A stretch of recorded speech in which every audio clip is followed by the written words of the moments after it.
The Ministry of Economic Development is to strengthen its ministerial responsibility as the engine room of policy formulation, coordination and monitoring of programs and plan implementation for actualizing the dream of an industrial revolution in the state. The Commissioner for Economic Development, Mr. Ante Okwong, discloses while declaring open a one-day orientation seminar for newly recruited staff. The story congratulated the new staff and charged them to bring their professionalism and productivity to bear. The Commissioner noted that the work at the ministry was cerebral and will demand their time and intellect, saying that they should take the exercise seriously to add value to service delivery and contribute to the development of the ministry, as ignorance of service rule, according to him, would not be excused. Mr. Okwong mentioned that every institution has its idiosyncrasies, and it therefore behoved on the ministry to ensure the inductees were properly equipped with minimum tools to enable them start on the right foot, even as he employed them to be teachable and to look up to their superiors as mentors. You are a chosen few, and we have been recognized because of your special qualities and your competences, okay, and above all, by God's favor. So, count yourselves lucky. The Permanent Secretary, Elder Eyakup Umana, welcomed the inductees to the ministry, stating that they should see themselves fortunate to be appointed into the Akwa Ibom State Civil Service. Elder Umana, who tasked the new staff to internalize the civil service culture, advised them to be disciplined, eschew the get-rich-quick mentality, and be non-partisan. The Permanent Secretary called on them to get familiar with the service documents and handbooks to help widen their intellectual horizon and acquire sufficient knowledge in order to succeed. That's given you enablement to plan, and that's why you are here. So count yourself lucky that day in, day out, as you be in this ministry or you represent the ministry in another MBA, you are expected to look at the mandates and also display their functions, creating a template. You are in a place where you will not be waiting for work to be created for you. The resource person drawn from the Ministry of Economic Development were the Directors of Statistics, Mr. Emmanuel Essien, that of Planning, Mr. Nsudu Nsudu, and the Director of Administration, Mrs. Atom Eyengi. Responding on behalf of the newly recruited staff, a Statistics Officer, Mr. Andiyanama Ekene, thanked the leadership of the ministry for the warm reception accorded them and the well-articulated orientation seminar. He said, with the training given them, they were ready to contribute their best to the success of the civil service. The University of Uyo has mounted an orientation for fresh students of its pre-degree and basic studies programs for the 2014-2015 school year. The exercise, which took place at the New Mana campus in Dienabak, was declared. Professor Kamfodepo Iyanopol has details. The orientation exercise. The Director of Pre-Degree Studies, Professor Enebong Oko, said the exercise is aimed at sensitizing the freshmen on the ethical codes and other expectations of the university. Professor Oko said the Meomana campus hosts two programs, the pre and basic studies, adding that the built for a year. This exercise is significant because it is the first formal forum at which the new students enjoy the company of the Vice Chancellor and the members of the University Management, members of the Board of Pre-Degree Studies, as well as other officers of the university. This is why we look forward to this event and enlighten the students on the need to savour this rare privilege. The Vice Chancellor, Professor Kamfodepo, advised the freshmen to regard their admission as a unique opportunity and to make the best in their stay in the campus. Professor Ekpo said the University of Uyo looks up to the primary and basic studies new intake to be admitted into the undergraduate programs, noting that when they excel, they will be placed in 100 level as well as 200 level through direct entry. The Vice Chancellor implored them to abide by the rules and regulations governing the university, study hard, give no room for examination malpractice, and make the best use of their time. She lauded the management of the campus for making plans to give the students hostel complex. The one academic year that you spend in the pre-degree and basic studies program is meant to intensively prepare you not just to pass the required qualifying examination, but to acquire extra knowledge, values, and skills that should make you remarkably different. In their lectures on students' ethical conduct, the library as a veritable resource for academic excellence, academic conduct, and examination misconduct, the university librarian, Professor Felicia Item, the chairman, Senate Business Committee, Professor Nefio Udo, and Regina Ikbat enjoined the freshmen to be self-disciplined, imbibe good ethical values, as well as build good moral character. The lecturer said for students to have required academic conduct, they should avoid examinations, make good grades, make good use of the university library, and cultivate good reading habits.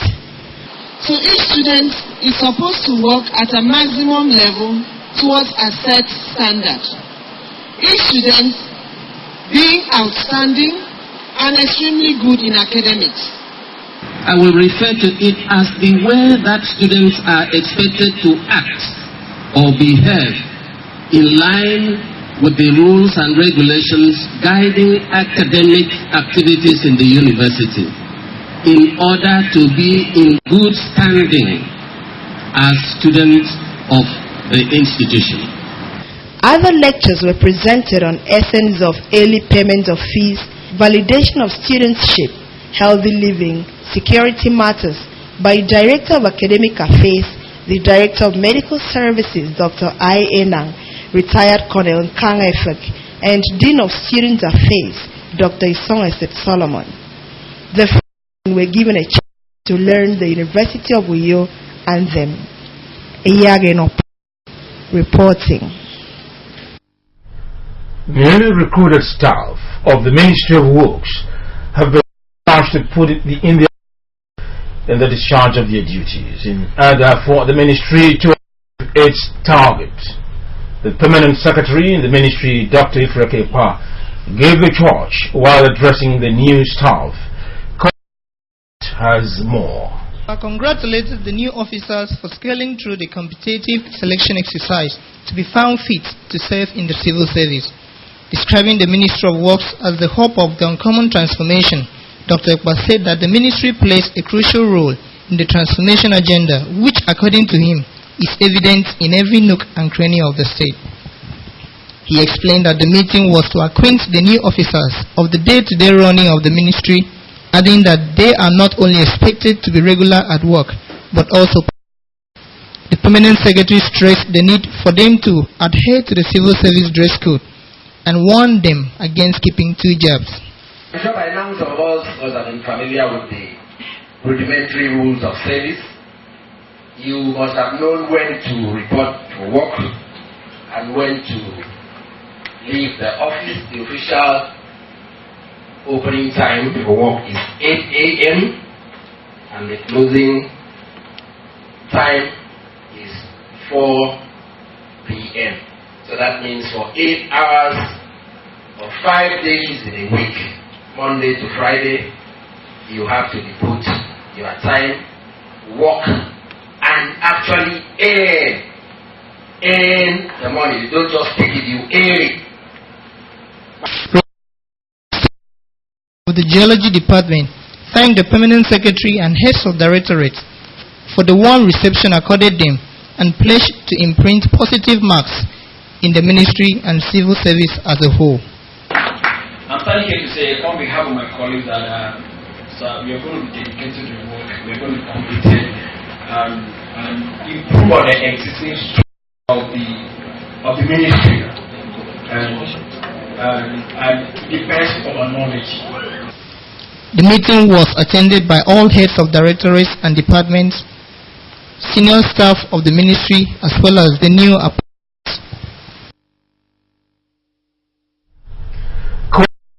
Who served the service year with the Ministry of Transport have been advised to put to practice what they learnt during their service year.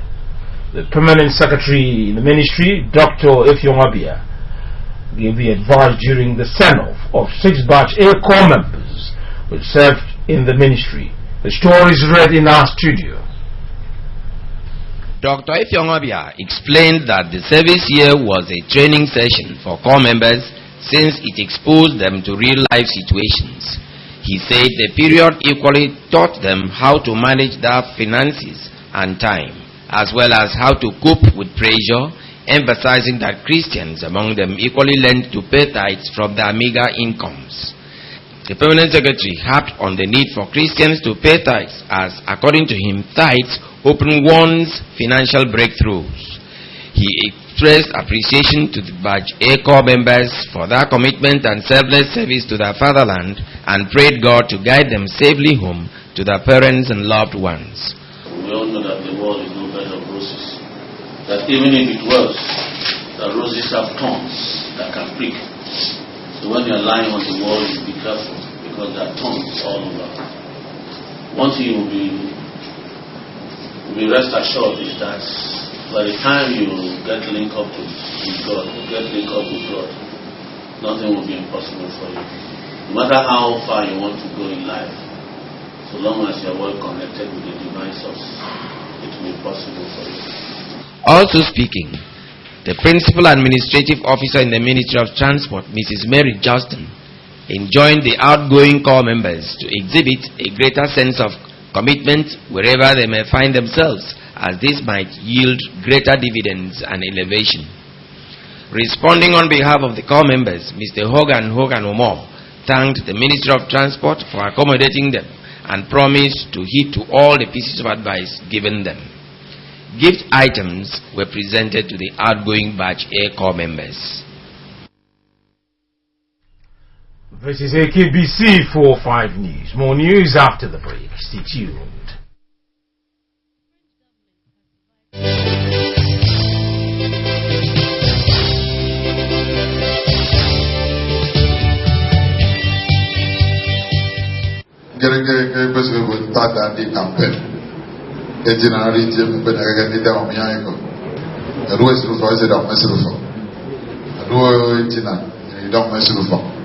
That we don't tell the Emmanuel at the time I saw in the Emmanuel.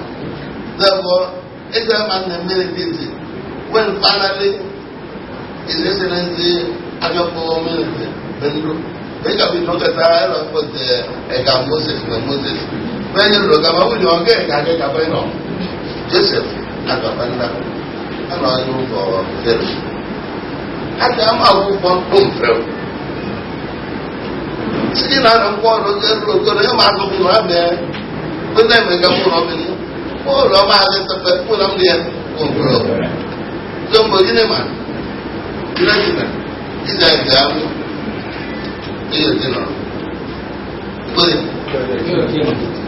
Udom is right and fair.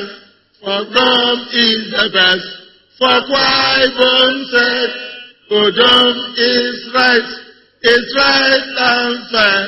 Behold our next governor.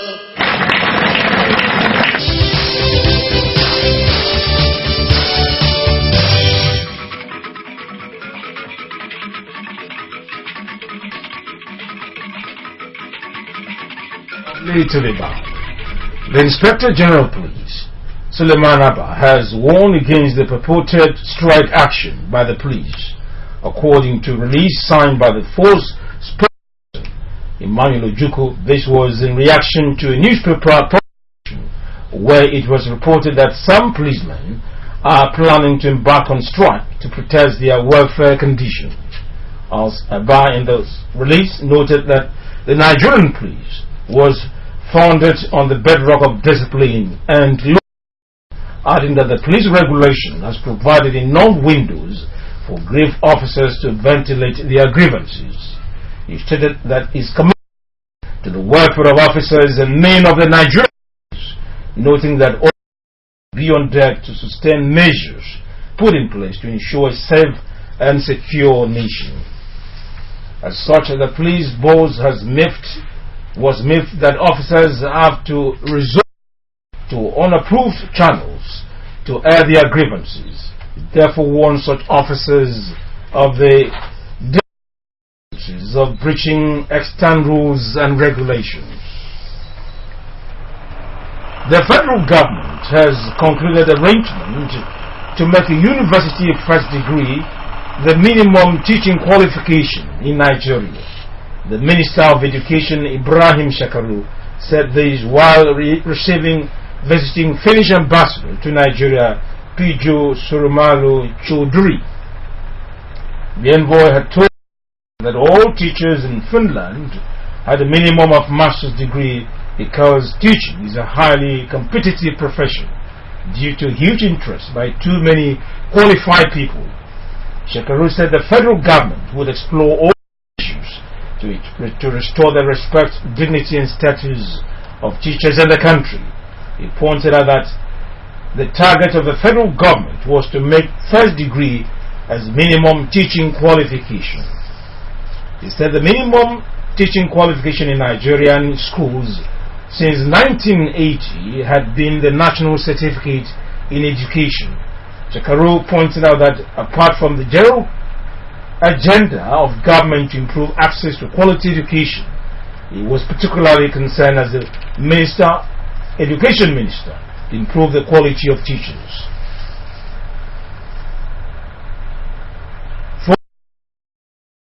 General Abdulsalami Abubakar has reassured Nigerians that contrary to fears being expressed in some places, there will be no interim government. He said that the federal government has assured the National Peace Committee on 2015 elections that there will be no such government.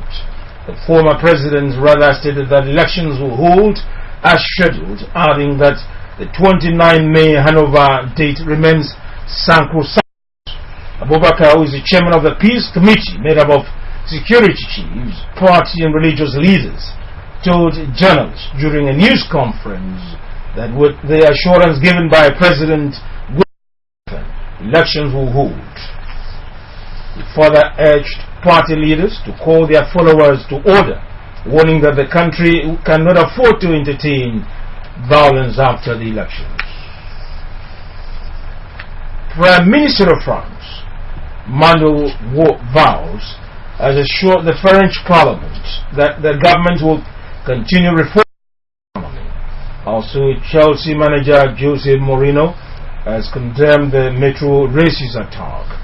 These and more in our segment with Mercy Akare.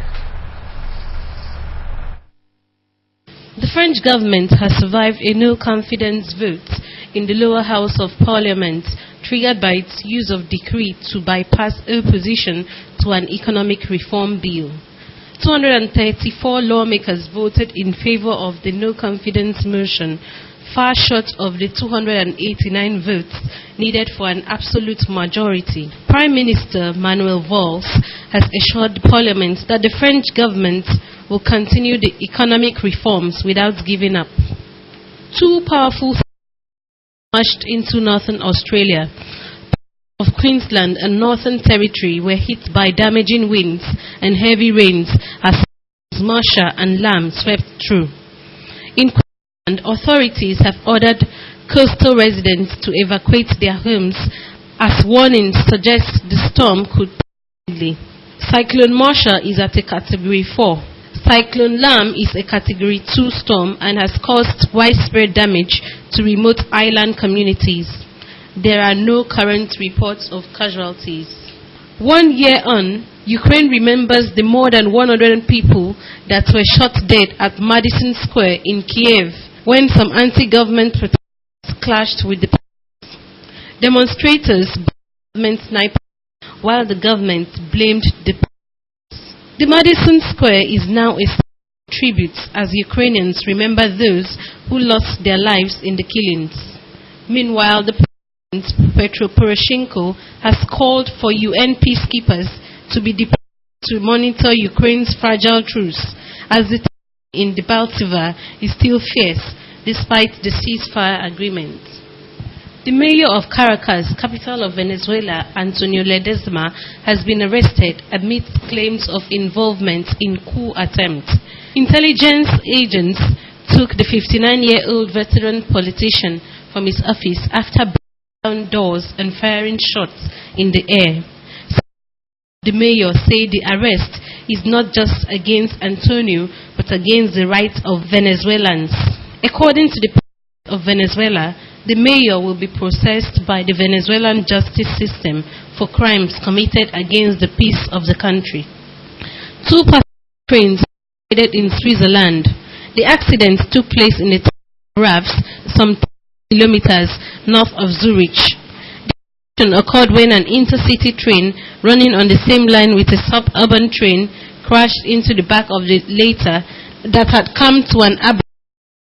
Rescue services rushed to the scene to evacuate passengers and crew and stabilize the derailed trains.